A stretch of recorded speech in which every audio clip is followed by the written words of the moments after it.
Ruas TV, rutin walaupun sedikit.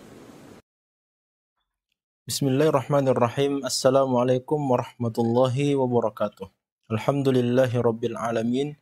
Wabihi nasta'inu ala umuri dunya waddin. Asyhadu an la ilaha illallah wahdahu la syarikalah. Wa asyhadu anna Muhammadan abduhu wa rasuluh. Allahumma salli ala nabiyyina Muhammad wa ala alihi wa ashabihi wa man tabi'ahum bi ihsanin ila yaumiddin, amma ba'd. Para pemirsa Ruas TV yang dirahmati Allah Subhanahu wa taala, alhamdulillah kita bersyukur kepada Allah Subhanahu wa taala atas limpahan karunia, kenikmatan yang telah Allah Subhanahu wa taala berikan kepada kita sehingga kita dapat merasakan nikmatnya beragama di bawah naungan dinul Islam yang telah Allah Subhanahu wa taala karuniakan kepada umat Rasulullah sallallahu alaihi wasallam. Salam dan salawat semoga senantiasa terhaturkan kepada baginda Rasulullah sallallahu alaihi wasallam, qudwah hasanah, suri tauladan kita semua, contoh yang terbaik yang telah Allah Subhanahu wa taala utus kepada seluruh alam untuk menjadi panutan, untuk menjadi seorang nabi dan rasul Allah Subhanahu wa taala yang terakhir.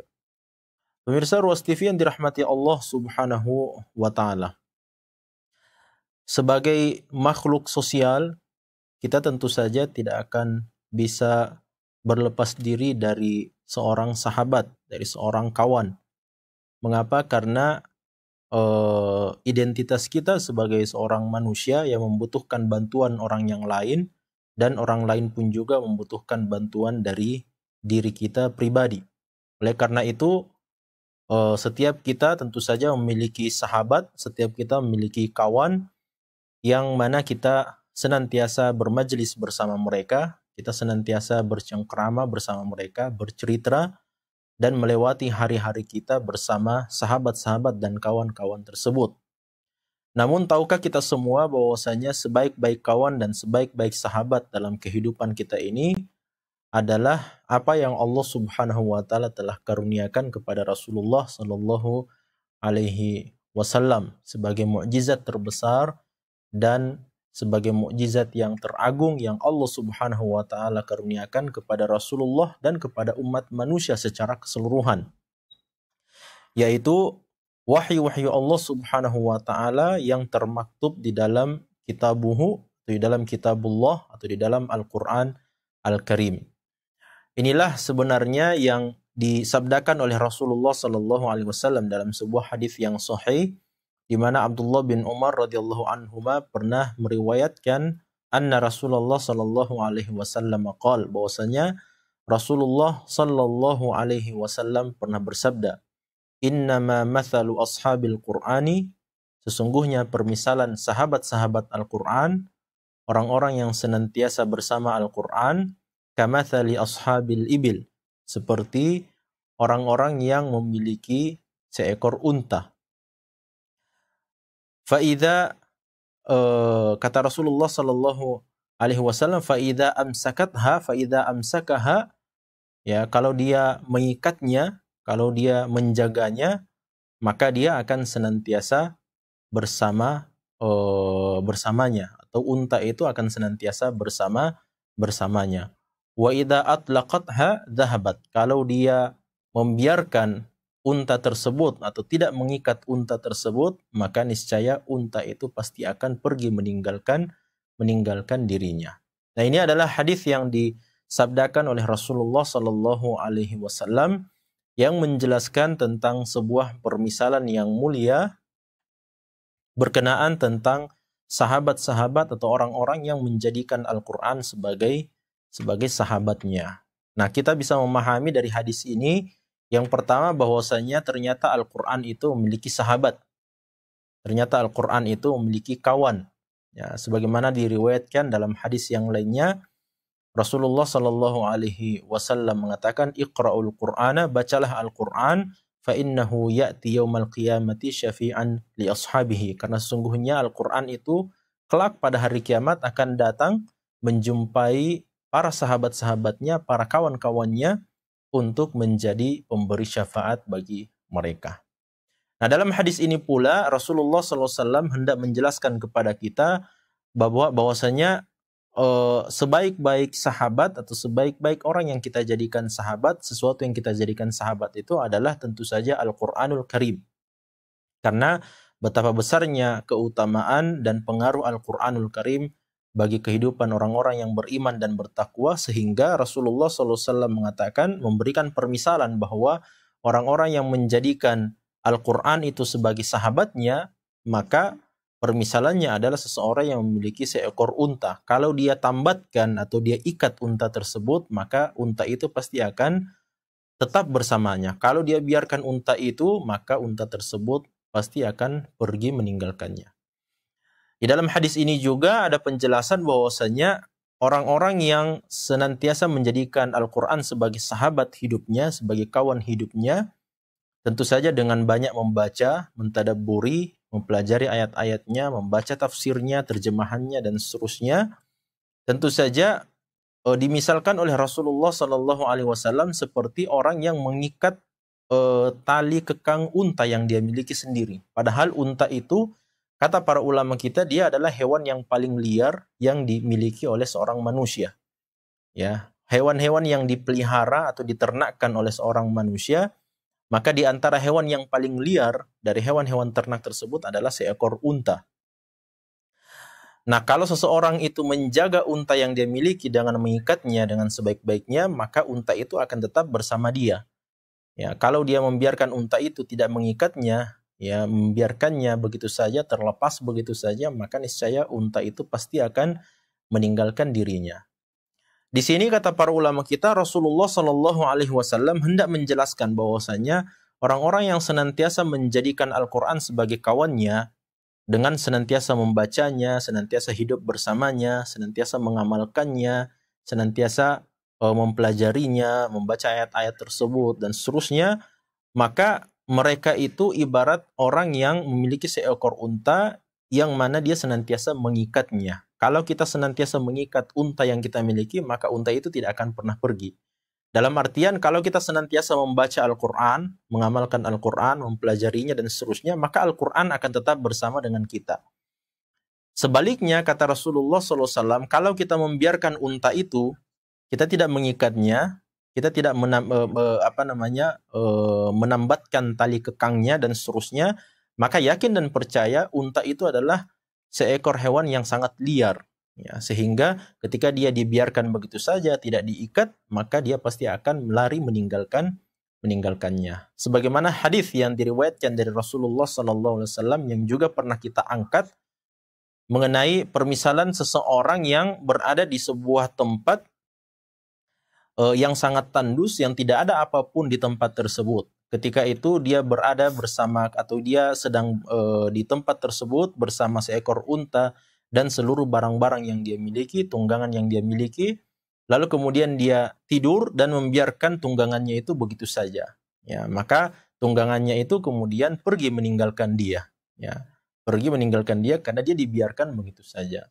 Nah, begitu pula ya orang-orang yang menjadikan Al-Quran sebagai sahabatnya, sebagai kawannya, lantas dia tidak memberikan perhatian kepada Al-Quran, tidak memberikan perhatian yang baik kepada Al-Quran, tidak membacanya, tidak mengamalkannya, dan seterusnya, maka dia dimisalkan oleh Rasulullah SAW seperti seseorang yang memiliki seekor unta, lantas dia biarkan untanya itu pergi ke sana kemari. Dia tidak mengikat untanya, dan dia membiarkannya pergi begitu saja. Nah, begitu juga dengan orang yang tidak mengamalkan Al-Quran di dalam kehidupannya.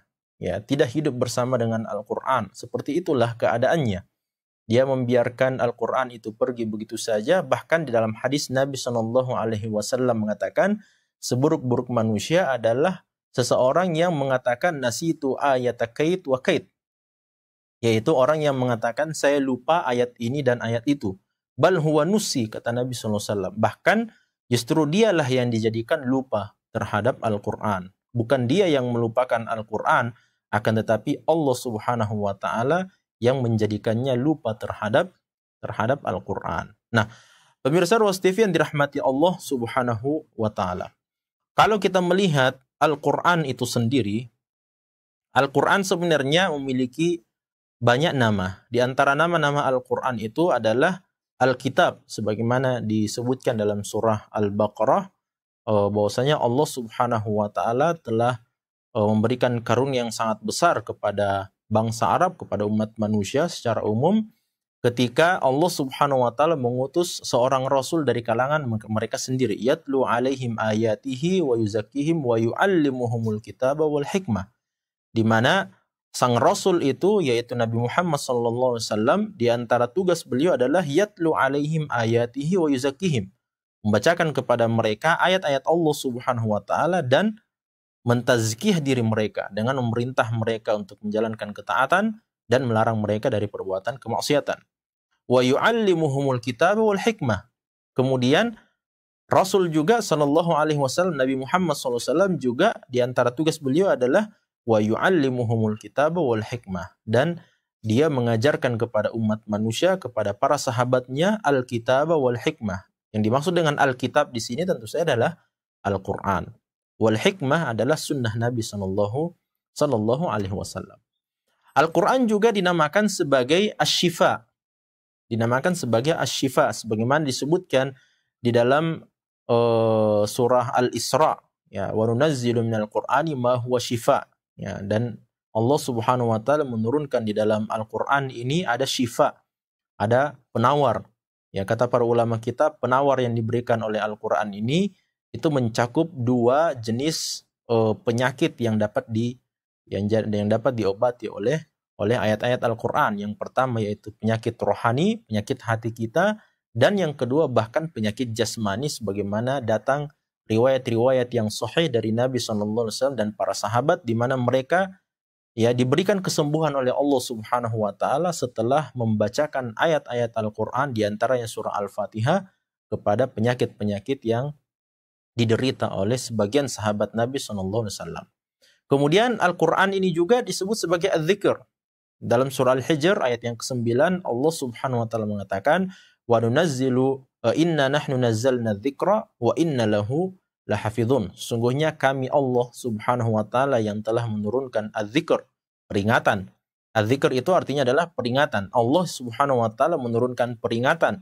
Mengapa Al-Qur'an disebut sebagai peringatan? Karena memang di dalamnya sebagian daripada ayat-ayatnya merupakan peringatan dari Allah Subhanahu wa taala kepada umat manusia.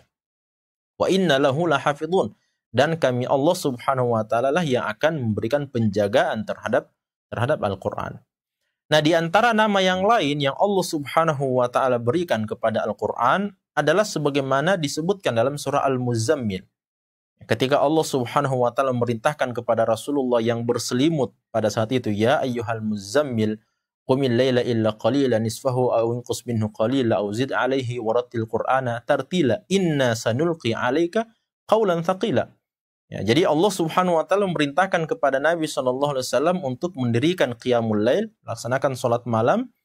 Lalu kemudian kenapa Nabi SAW diperintahkan untuk melakukan hal tersebut? Karena alasannya Allah Subhanahu wa taala sebutkan di ayat setelahnya, di mana Allah mengatakan inna sanulqi 'alaika qawlan thaqila. Sesungguhnya kami Allah akan menurunkan kepadamu qawlan thaqila, perkataan yang sangat berat.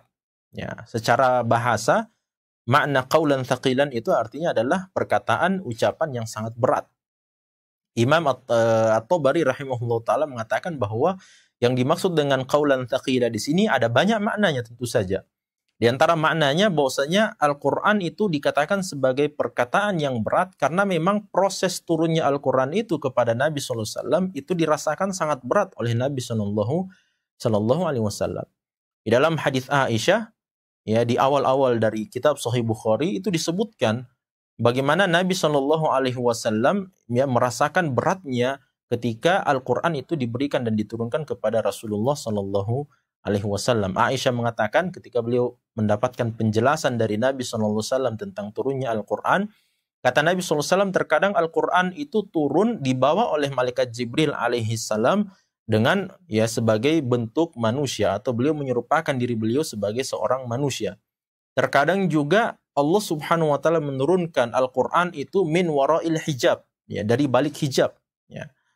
Kemudian terkadang Allah Subhanahu wa taala juga menurunkan ayat Al-Qur'an kata Nabi Shallallahu Alaihi Wasallam, ya, di dalam mimpi, ataukah an ya'tiya misla falaqi as-subhi, ya, dia datang seperti apa, seperti kabut, ya, di waktu pagi.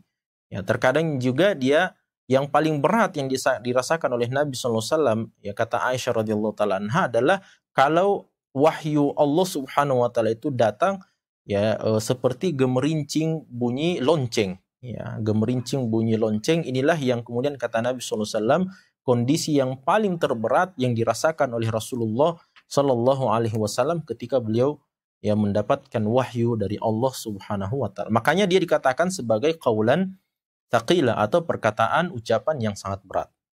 Kata Imam At-Tabari rahimahullah taala, di antara makna perkataan atau ucapan yang berat itu juga bahwasanya pengamalan Al-Qur'an, ya, pengamalan kandungan isi daripada Al-Quran itulah yang kemudian berat dilakukan oleh umat manusia. Ya, mengapa? Karena memang syariat Allah Subhanahu Wa Taala ini adalah merupakan pembebanan dari Allah Subhanahu Wa Taala sebagai bentuk ujian kepada umat manusia. Maka syariat Allah Subhanahu Wa Taala dengan segudang syariatnya, dengan segudang perintah dan larangan dari Allah Subhanahu Wa Taala inilah yang kemudian dirasakan berat oleh umat manusia, oleh orang-orang beriman.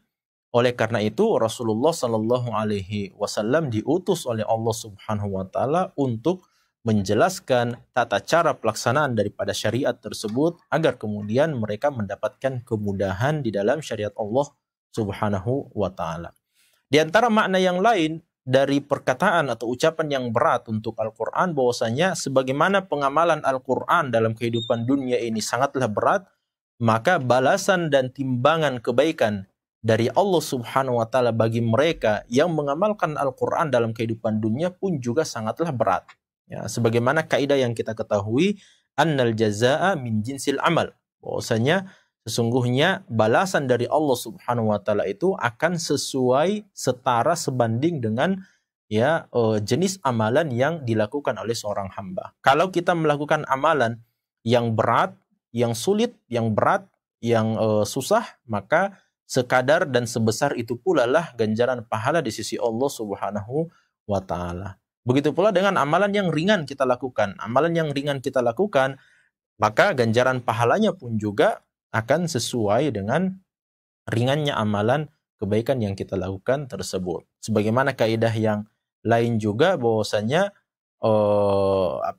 kesulitan-kesulitan itu tentu saja besarnya ganjaran pahala, besarnya ganjaran kebaikan dari Allah Subhanahu Wa Taala itu sesuai dengan besarnya kesulitan, beratnya kesulitan yang kita lakukan tatkala kita beribadah kepada Allah Subhanahu Wa Taala.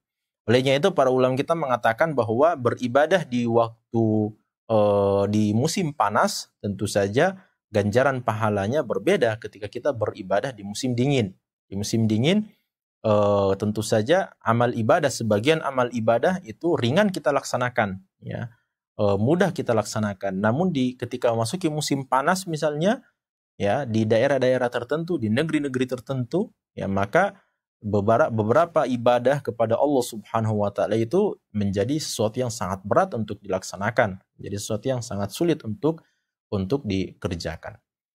Nah, ini diantara makna qaulan thaqila untuk Al-Quran ini. Oleh karena itu Rasulullah Sallallahu Alaihi Wasallam ketika mendapatkan Al-Quran, menerima wahyu Allah Subhanahu Wa Taala ini, maka beliau merasakan begitu banyaknya perubahan yang terjadi dalam kehidupan beliau. Ya, kenapa? Karena perubahan-perubahan itu adalah sesuatu yang sejalan dengan beratnya dan besarnya kondisi serta keagungan daripada Al-Quran sebagai wahyu Allah Subhanahu Wa Taala itu sendiri. Makanya Rasulullah Sallallahu Alaihi Wasallam, kalau kita lihat dari beberapa sisi, Rasulullah Sallallahu Alaihi Wasallam itu adalah seorang yang ummi. Seorang yang ummi itu artinya adalah orang yang tidak mampu membaca dan menulis. Namun yang menarik adalah ketika Rasulullah Sallallahu Alaihi Wasallam menerima wahyu dari Allah Subhanahu Wa Taala, menerima Al-Quran, maka beliau bisa menghafalkan Al-Quran bahkan di luar kepala beliau. Ya, di dalam sebuah riwayat dikatakan ini diabadikan oleh Allah Subhanahu wa taala dalam surah Al-Qiyamah. Ketika malaikat Jibril alaihissalam datang mengajarkan Al-Qur'an, membacakan ayat-ayat Allah kepada Nabi sallallahu alaihi wasallam, maka Rasulullah sallallahu alaihi wasallam ingin mengulangi apa yang dikatakan oleh Jibril alaihissalam karena beliau khawatir jangan sampai beliau melupakan atau beliau lupa dengan apa yang dibacakan oleh malaikat Jibril kepada Nabi Shallallahu Alaihi Wasallam. Allah mengatakan, dan janganlah kamu terburu-buru untuk mengucapkan apa yang dikatakan oleh Jibril alaihi salam. Inna jam'ahu wa qur'anah. Sesungguhnya kami Allah Subhanahu Wa Taala akan mengumpulkan ayat-ayat Al-Quran itu di dalam hatimu dan akan kami bacakan kepadamu ayat-ayat tersebut. Nah, dari ayat ini kita bisa memahami bahwasanya Nabi Shallallahu Alaihi Wasallam sejatinya adalah seorang yang ummi. Ya, sebagaimana disebutkan dalam surah Al-Jumu'ah ayat yang kedua, Allah Subhanahu Wa Taala mengatakan, Huwallazi ba'atha fil ummiyina rasulan minhum. Dialah Allah Subhanahu Wa Taala yang mengutus di tengah-tengah orang yang ummi, ya, orang yang tidak mampu membaca dan menulis. Rasulan minhum, seorang rasul di antara mereka dari kalangan mereka yang ummi ini, untuk membacakan ayat-ayat Allah Subhanahu wa taala dan mengajarkan Al-Qur'an dan sunnah Nabi Shallallahu alaihi wasallam. Namun subhanallah, ketika Rasulullah telah menerima wahyu Al-Qur'an ini, maka beliau bisa menghafalkan Al-Qur'an itu 114 surah sebanyak 30 juz. Ya, ini di antara bentuk perubahan yang terjadi, pengaruh yang terjadi dalam kehidupan Rasulullah Sallallahu alaihi wasallam. Kalau kita melihat perubahan itu ya juga terjadi pada status sosial Nabi Shallallahu alaihi wasallam. Sebelum Nabi SAW mendapatkan Al-Quran, maka beliau dianggap sebagai orang yang memiliki kedudukan luar biasa. Bapak beliau adalah seorang yang mulia, Abdullah, dan kakek beliau adalah seorang pemuka dari kaum kafir Quraisy atau pemuka dari kaum Quraisy, yaitu Abdul Muttalib. Namun subhanallah, ketika Nabi SAW mengemban wahyu Al-Quran, tiba-tiba saja status mulia itu berubah menjadi status yang buruk di mata masyarakat pada saat itu. Ya, namun tentu saja buruknya status Nabi kita Muhammad SAW di mata masyarakat itu tidak mengubah status Nabi kita SAW di mata Allah Subhanahu wa Ta'ala, bahwa beliau adalah seorang Nabi dan Rasul yang paling mulia yang telah diutus oleh Allah Subhanahu wa Ta'ala. Kemudian pekerjaan Nabi Shallallahu Alaihi Wasallam misalnya, ya, sebelumnya Nabi kita Muhammad SAW sebagaimana kita ketahui, beliau adalah seorang pedagang, beliau adalah seorang saudagar kaya raya yang telah memperistrikan Khadijah bintu Khuwailid radhiyallahu taala anha. Ya, beliau bekerja, berjualan dan seterusnya. Akan tetapi setelah Nabi SAW menerima wahyu Al-Quran, maka kondisi pekerjaan Nabi SAW berubah. Dengan perintah Allah Subhanahu wa Ta'ala, qum fa'anzir, bangkitlah dari tidurmu dan berikanlah peringatan kepada umat manusia. Maka status kerasulan Sallallahu Alaihi Wasallam, ya, status beliau sebagai seorang rasul itu menandakan bahwasanya pekerjaan Nabi Sallallahu Alaihi Wasallam berikutnya setelah beliau dinubuat dan setelah mendapatkan risalah dari Allah Subhanahu wa Ta'ala adalah tablighur risalah itu, menyampaikan risalah Allah Subhanahu wa Ta'ala kepada seluruh umat manusia.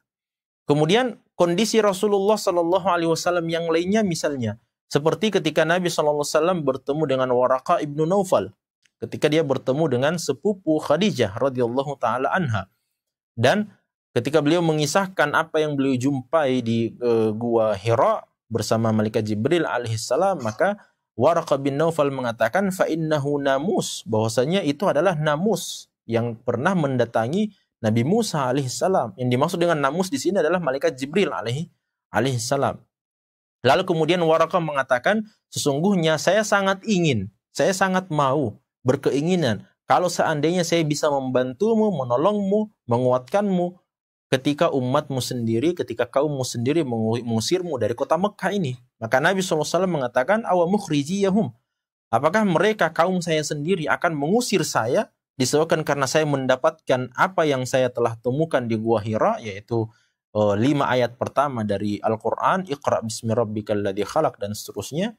Maka Waraqah bin Naufal mengatakan, sesungguhnya tidak seorang lelaki pun yang mendapatkan seperti yang engkau dapatkan dan seperti yang dapatkan oleh Musa alaihissalam, melainkan mereka pasti akan disiksa atau mereka pasti akan disakiti, dizalimi, dianiaya sampai mereka akan dikeluarkan dari kampung halaman mereka sendiri. Dan betul terjadi seperti itu. Kita mengetahui hijrah Nabi SAW dari kota Mekah menuju kota Madinah itu adalah pembuktian terhadap apa yang dikatakan oleh Waraqah ibnu Naufal kepada Nabi SAW. Olehnya itu ada begitu banyak hal-hal yang telah dipengaruhi oleh Al-Quran. Ya, selain daripada perubahan-perubahan status, kondisi dan keadaan, pekerjaan dan sebagainya yang terjadi dalam kehidupan Rasulullah SAW, tentu saja di sana ada kemuliaan-kemuliaan yang Allah Subhanahu wa taala berikan kepada Rasulullah sallallahu alaihi wasallam. Beliau adalah Sayyidul Anbiya'i wal Mursalin. Beliau adalah penghulu dari seluruh nabi dan rasul Allah Subhanahu wa taala. Beliau adalah satu-satunya orang yang mendapatkan maqaman mahmuda, ya, maqaman mahmuda yang disebutkan dalam surah Al-Isra, ya. Wa minal laili fatahajjad bihi nafilatan laka asa ay yab'atsaka rabbuka maqaman mahmuda. Dan pada sebagian malam wahai Muhammad, dirikanlah qiyamul lail sebagai bentuk nafilah, sebagai bentuk tambahan ibadah untukmu. Mudah-mudahan Allah Subhanahu wa taala memberikan kedudukan yang terpuji bagimu dalam kehidupan akhirat. Dan yang dimaksud dengan maqaman mahmuda di sini adalah ketika seluruh manusia, seluruh makhluk Allah Subhanahu wa taala tidak bisa memberikan syafaat. Ketika umat manusia meminta syafaat kepada seluruh nabi dan rasul yang ada yang pernah diutus oleh Allah kepada umat manusia, satu-satunya yang bisa memberikan syafaat pada saat itu atas izin Allah adalah Nabi kita Muhammad sallallahu alaihi wasallam. Nabi Muhammad sallallahu alaihi wasallam adalah satu-satunya orang yang akan pertama kali diizinkan untuk mengetuk atau untuk memasuki surga-surga Allah Subhanahu wa taala. Dan pintu-pintu surga Allah yang 8 akan tertutup kepada seluruh umat manusia, bahkan kepada seluruh nabi dan rasul Allah, kecuali setelah Nabi Muhammad sallallahu alaihi wasallam mengetuk pintu-pintu surga tersebut. Nabi Muhammad sallallahu alaihi wasallam adalah orang yang dikaruniakan oleh Allah Subhanahu wa taala telaga yang paling mulia, telaga yang paling indah, yang paling diberkati oleh Allah Subhanahu wa taala dibandingkan dengan telaga-telaga yang Allah karuniakan kepada nabi dan rasul yang lainnya. Dan ada begitu banyak keutamaan-keutamaan yang diberikan oleh Allah Subhanahu wa taala disebabkan karena Al-Qur'an yang telah Allah Subhanahu wa taala turunkan kepada baginda Rasulullah sallallahu alaihi wasallam. Oleh karena itu Rasulullah sallallahu alaihi wasallam diabadikan di dalam Al-Qur'an bahwa satu-satunya permintaan Rasulullah sallallahu alaihi wasallam atau satu-satunya keluhan Rasulullah sallallahu alaihi wasallam kepada Allah Subhanahu wa taala adalah keluhan beliau kepadanya tentang orang-orang yang meninggalkan Al-Qur'an, tentang orang-orang yang menghajar Al-Qur'an, yang memboikot Al-Qur'an sebagaimana disebutkan dalam Al-Qur'an. Wa qala ar-rasulu rabbi inna qaumi ittakhadhu hadzal qur'ana mahjura. Dan berkatalah sang Rasul yaitu Nabi Muhammad sallallahu alaihi wasallam, duhai Tuhanku, duhai Rabbku, inna qaumi sesungguhnya umatku, sesungguhnya kaumku, ittakhadhu hadzal qur'ana mahjura. Ya, telah menjadikan Al-Qur'an ini berada di belakang mereka. Ya, mereka telah meninggalkan Al-Qur'an. Mereka telah memboikot Al-Qur'an. Para ulama kita mengatakan memboikot Al-Qur'an, meninggalkan Al-Qur'an itu ada banyak bentuknya. Meninggalkan Al-Qur'an itu seperti meninggalkan keimanan Sallallahu alaihi wasallam. Ketika ditanyakan kepada Aisyah apa yang dimaksud Nabi dan hamba biasa, maka Nabi mengatakan, saya lebih memilih untuk menjadi seorang Nabi dan hamba biasa. Namun subhanallah, ketika berkenaan tentang Al-Quran, yang telah dirasakan begitu besarnya manfaat dalam kehidupan Nabi SAW, begitu besarnya pengaruh dalam kehidupan Nabi SAW, lantas ada orang-orang yang hendak meninggalkan Al-Quran, tidak mau membaca Al-Quran, tidak mengamalkan Al-Quran, tidak berhukum dengan Al-Quran, tidak mentadaburi ayat-ayat Allah Subhanahu wa taala, maka disinilah momennya Rasulullah sallallahu alaihi wasallam mengeluh kepada Allah Subhanahu wa taala. Wa qala ar-rasulu rabbi inna qaumi ittakhadhu hadzal qur'ana mahjura. Sehubungan dengan ayat ini pula pemirsa Ruas TV yang dirahmati Allah Subhanahu wa taala, maka para sahabat Nabi sallallahu alaihi wasallam dan ulama tabi'in serta ulama-ulama salaf kita, ya, seakan-akan ya, kehidupan mereka Ya, tidak ada sesuatu yang lebih penting dibandingkan dengan Al-Quran dan Sunnah Nabi Shallallahu Alaihi Wasallam. Ketika mereka telah memeluk agama Islam dan telah masuk ke dalam agama Islam, maka seakan-akan tidak ada lagi sesuatu yang lebih penting dibandingkan dengan Al-Quran yang telah Allah Subhanahu Wa Taala karuniakan kepada mereka. Ingatlah bagaimana kisah Ammar bin Yasir. Ya, kisah Ammar bin Yasir ketika beliau telah berislam atau ketika beliau telah memeluk agama Islam melalui kedua tangan Rasulullah Sallallahu Alaihi Wasallam. Sepulang atau setelah beliau memeluk agama Islam di depan Rasulullah Sallallahu Alaihi Wasallam, beliau kemudian meminta diajarkan ayat-ayat Allah Subhanahu Wa Taala yang telah diturunkan pada saat itu.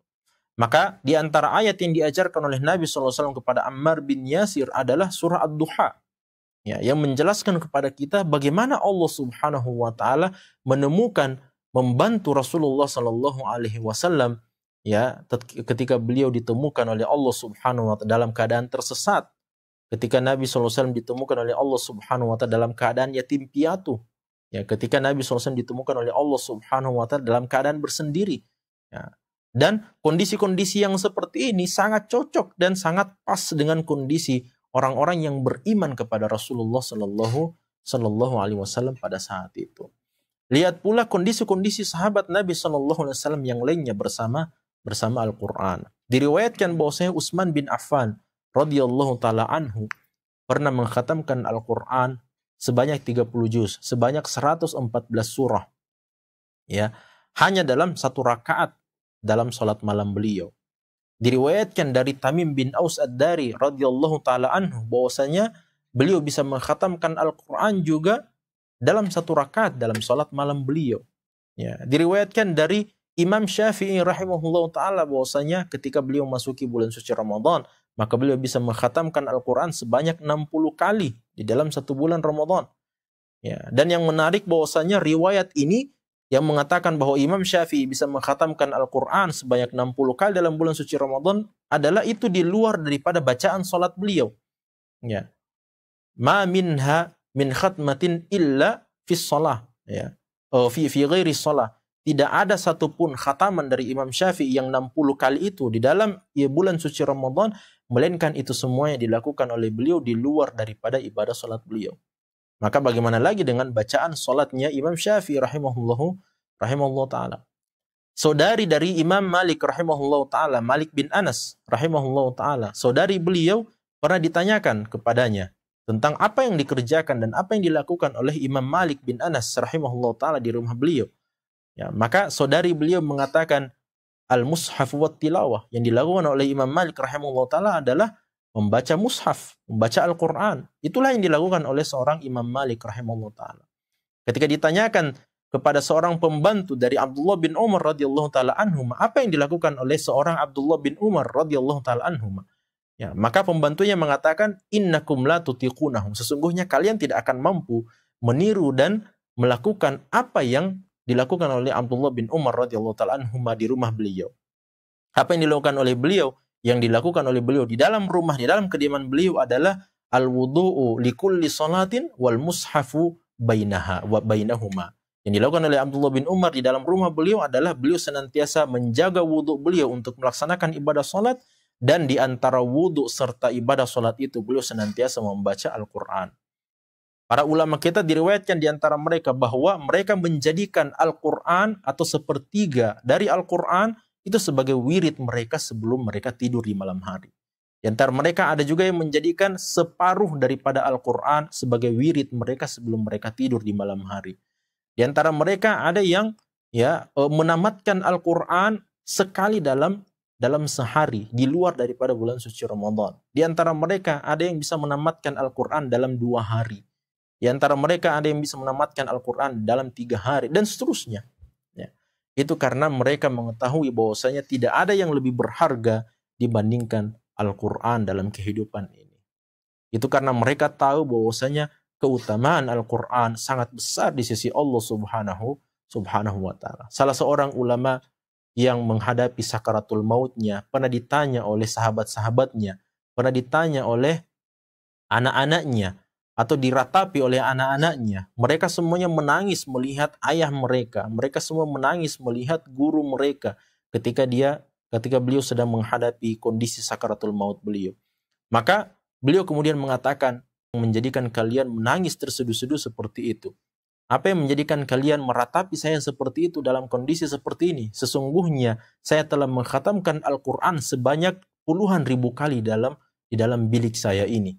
Maka janganlah khawatir, karena sesungguhnya aku sedang menuju atau aku sedang berpindah dari satu tempat menuju tempat yang lebih mulia di sisi Allah Subhanahu wa taala. Nah, ini sekelumit sedikit daripada kisah-kisah dari para salafun saleh, dari para ulama kita, dari kalangan para sahabat Nabi SAW, tabi'in, dan orang-orang yang datang setelah mereka, yang mengajarkan kepada kita bahwasanya tidak ada yang lebih mulia dibandingkan dengan Al-Quran dalam kehidupan kita ini. Maka beruntunglah orang-orang yang menjadikan Al-Quran sebagai sahabat hidupnya. Beruntunglah orang-orang yang menjadikan Al-Quran sebagai kawannya, dan Al-Quran menjadikan dia sebagai sahabatnya pula. Kenapa? Karena kata Nabi SAW, Iqra'ul Qur'ana fa innahu ya'ti yawmal qiyamati syafi'an li ashabihi. Bacalah Al-Quran, karena sungguhnya Al-Quran kelak pada hari kiamat akan mendatangi para sahabat-sahabatnya, akan mendatangi kawan-kawannya, orang-orang yang senantiasa membacanya, orang-orang yang senantiasa mentadabburi ayat-ayatnya, orang-orang yang senantiasa mempelajarinya, yang senantiasa mengamalkan ayat, yang senantiasa mendakwahkan ayat-ayatnya. Mereka-mereka itulah kawan-kawan Al-Quran, mereka-mereka itulah sahabat-sahabat Al-Quran yang akan didatangi oleh Al-Quran itu sendiri sebagai syafaat atau sebagai pemberi syafaat di sisi Allah Subhanahu wa ta'ala. Mudah-mudahan ada manfaatnya. Hadanallahu wa yakum ajma'in, wa akhiru da'wana anil hamdulillahi rabbil alamin. Bismillah. Baik, syukran atas materinya Ustaz, Masya Allah sangat bermanfaat. Selanjutnya kami buka sesi pertanyaan. Bagi pemirsa yang ingin bertanya, silakan diketik di kolom live chat, ketik nama, provinsi, dan pertanyaannya. Dan Masya Allah sudah ada banyak pertanyaan yang masuk Ustaz. Langsung saja kita baca yang pertama dari Ibu Erlita di Bandung. Izin bertanya Ustaz, bagaimana jika kita setiap harinya hanya membaca Al-Quran saja atau tilawah dan kita tidak berusaha untuk menghafalnya Ustaz? Apakah kita tetap dikatakan sahabat Al-Quran? Baik. Terima kasih kepada Ibu Herlina yang telah bertanya pada sore hari ini. Jadi seperti yang kita sebutkan tadi, bahwasanya meninggalkan Al-Quran itu ada banyak bentuknya, dan setiap bentuk itu tentu saja berbeda kondisinya dan berbeda tingkatan tingkatannya. Ya, yang paling rendah tentu saja atau yang paling hina tentu saja adalah ketika seseorang itu meninggalkan Al-Quran di mana dia enggan beriman kepada Al-Quran. Itu adalah kondisi yang paling hina dan kondisi yang paling rendah. Lalu kemudian setelahnya adalah tidak atau enggan dia beriman kepada Al-Quran, namun dia tidak membaca dan tidak melakukan tilawah Al-Quran. Lalu kemudian yang ketiga adalah ketika dia telah beriman, lalu kemudian dia membaca Al-Quran, namun dia tidak mengamalkan Al-Quran. Tidak mengamalkan Al-Quran. Seperti misalnya dia membaca Al-Quran, namun Al-Quran memerintahkan kita untuk menegakkan ibadah sholat dan menunaikan harta zakat. Kita melaksanakan ibadah sholat, namun ketika datang wajib zakat kita tidak berzakat. Maka kita dikatakan sebagai orang yang meninggalkan Al-Quran. Kenapa? Karena kita tidak mengamalkan salah satu perintah ayat Allah Subhanahu wa ta'ala dalam Al-Quran. Kemudian di antara bentuk meninggalkan Al-Quran adalah tidak mau mentadabburi ayat Al-Quran.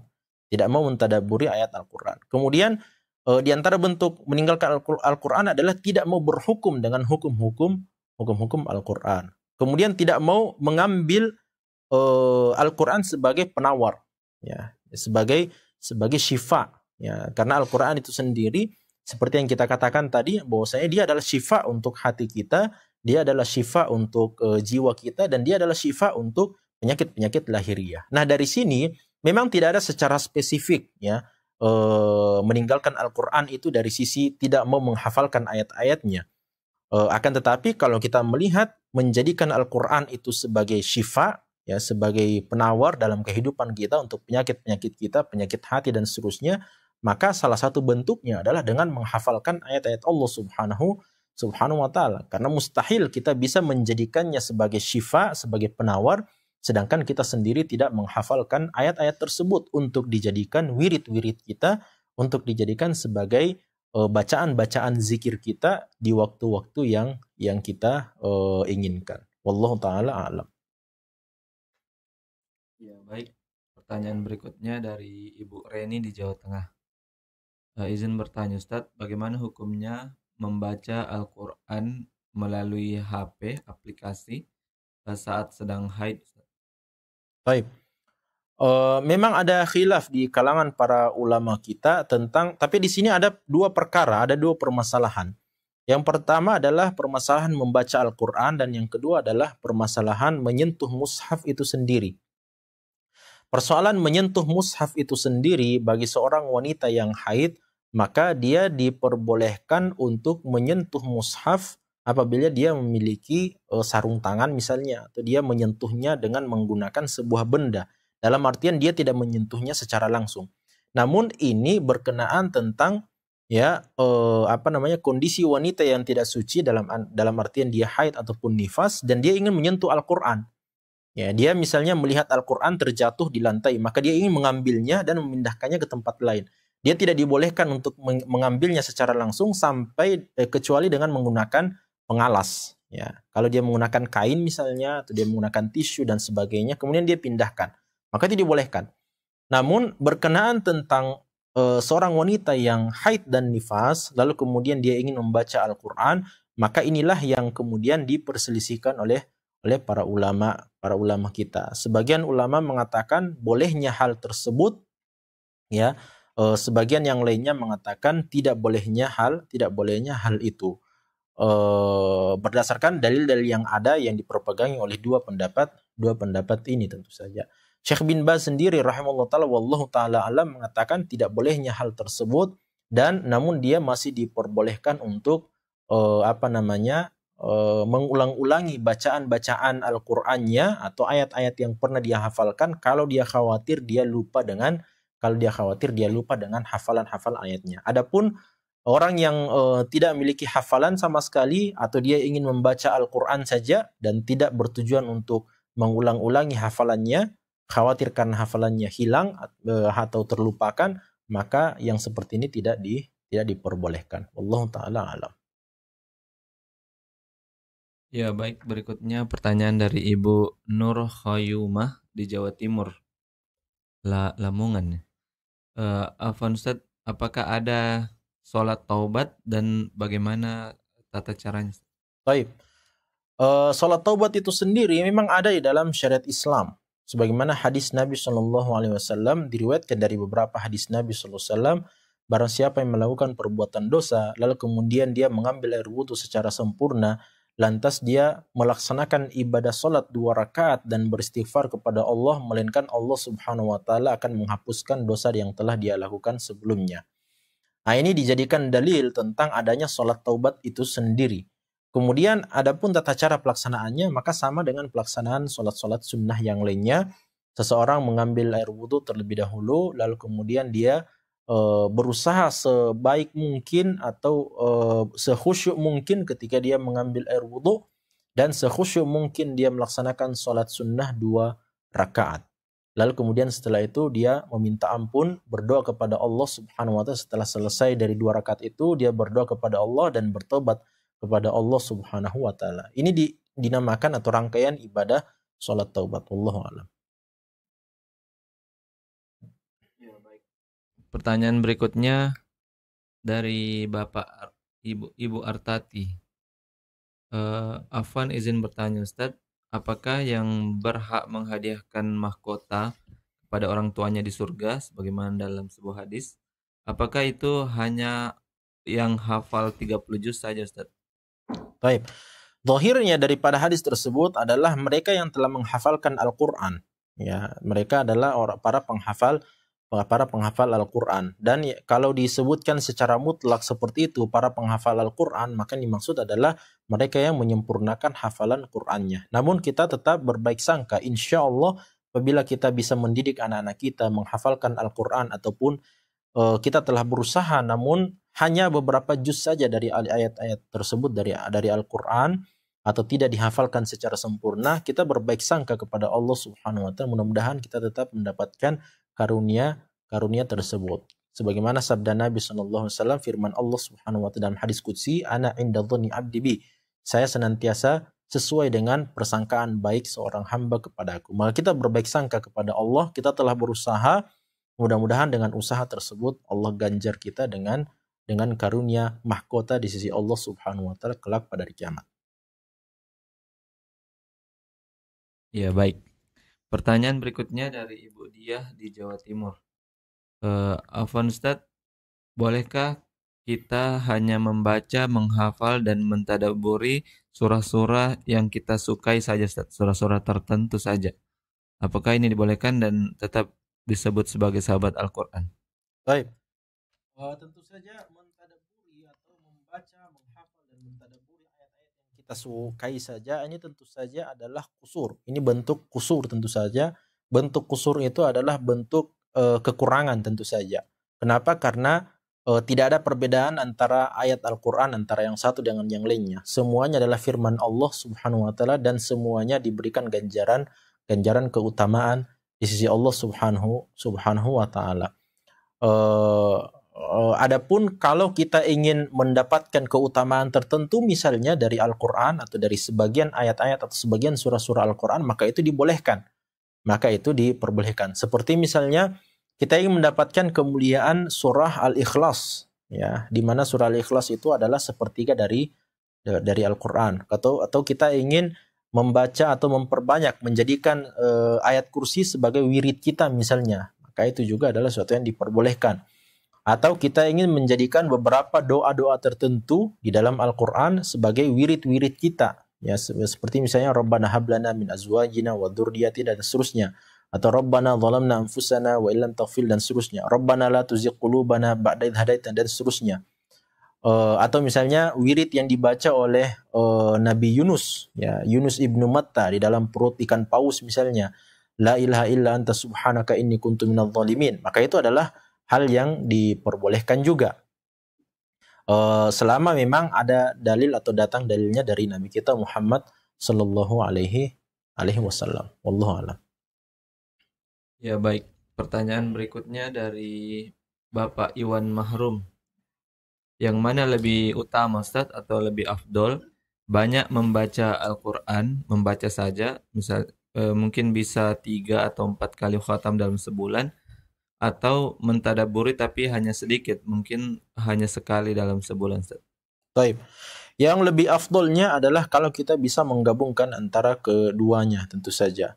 Namun dalam kondisi kita memiliki pekerjaan sebagai seorang kepala rumah tangga, maka biasanya itu adalah sesuatu yang sulit tentu saja untuk kita lakukan. Maka yang lebih baiknya adalah kalau kita melakukannya dalam sebulan misalnya. 1 bulan ini misalnya kita memaksimalkan bacaan khataman Quran kita, kemudian bulan berikutnya kita memaksimalkan tadabbur kita. Ya, jadi untuk bulan ini misalnya kita mentadabburi, kita membaca memperbanyak tilawah Quran kita, bisa mengkhatamkan sampai 3 kali misalnya dalam sebulan, lalu kemudian bulan yang berikutnya kita fokuskan atau khususkan kita khatamkan Al-Quran 1 kali saja dan kita maksimalkan untuk tadabbur ayat-ayatnya. Kenapa? Karena 2 hal ini, mengkhatamkan Al-Quran atau memperbanyak tilawah Quran dan mentadabbur ayat-ayatnya, adalah hal yang diperintahkan dalam agama kita. Bahkan Al-Quran itu sendiri diturunkan oleh Allah Subhanahu wa taala untuk ditadabburi ayat-ayatnya. Afala yatadabbaruna al-Qur'ana am ala qulubin aqfaluha. Kitabun anzalnahu ilaika mubarakun liyadabbaru ayatihi. Ini adalah kitab Al-Quran yang diturunkan oleh Allah Subhanahu wa taala kepada Nabi Muhammad, yang berisi keberkatan di dalamnya untuk mereka tadabburi ayat-ayatnya. Olehnya itu tilawah Quran dan mentadabburi ayat-ayatnya adalah 2 paket atau 1 paket yang harus kita lakukan untuk mendapatkan hidayah dari Al-Quran. Wallahu a'lam. Ya, baik. Pertanyaan berikutnya dari Ibu Trias di Bogor, Jawa Barat. Afwan Ustaz, apakah beda pahalanya antara membaca Al-Quran mushaf tanpa terjemahan dengan membaca Al-Quran yang ada terjemahannya, Ustaz? Dan apakah harus berwudu sebelum membaca Al-Quran? Taib. Kalau ditanyakan ini saya harus pastikan ya. Jadi yang membedakan itu cuman mushafnya saja. Satu yang kita baca adalah mushaf 100% dan yang satunya mushaf yang ada terjemahannya.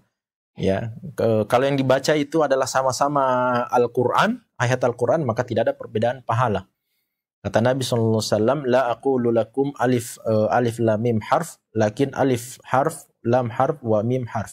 Saya tidak katakan alif lam mim itu satu huruf, tapi alif itu satu huruf, lam satu huruf, dan mim satu huruf. Dalam artian, selama ayat Al-Quran itu yang kita baca, maka pahalanya tetap sama.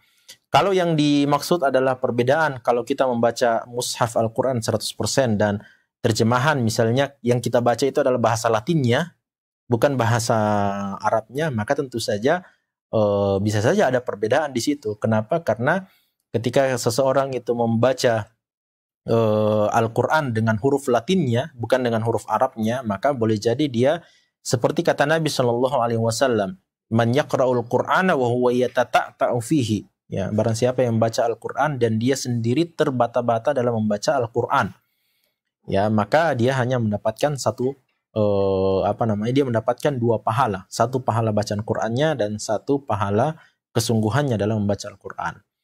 Adapun tentang pertanyaan yang kedua tadi adalah menyentuh Al-Quran tanpa disertai dengan wudhu, maka ini menurut sebagian ulama kita itu adalah hal yang dilarang, sebagaimana perintah Allah Subhanahu wa taala dalam Al-Quran, la yamassuhu illal mutahharun.